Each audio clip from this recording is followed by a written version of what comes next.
Hi guys, it's Luto time! Adobo ala Canada. Hi sa inyong lahat!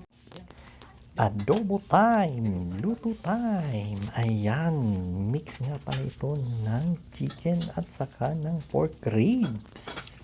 Ayan, kakaiba naman para hindi na lang masyadong mamantika kasi pag maraming taba, hindi na masyadong healthy sa ating katawan.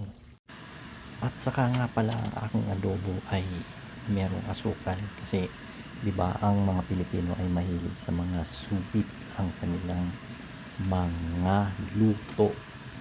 At saka ang aking version ng aking adobo ay may patatas. Ang original po kasi ay wala. Yun talaga ay pure meat lang. Ayan. Pagkatapos niyan, lalagyan ko na siya ng suka para ma-neutralize na yung alat at saka yung tamis. Yan, di ba?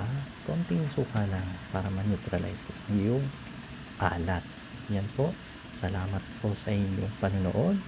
Thanks for watching. Kainan time!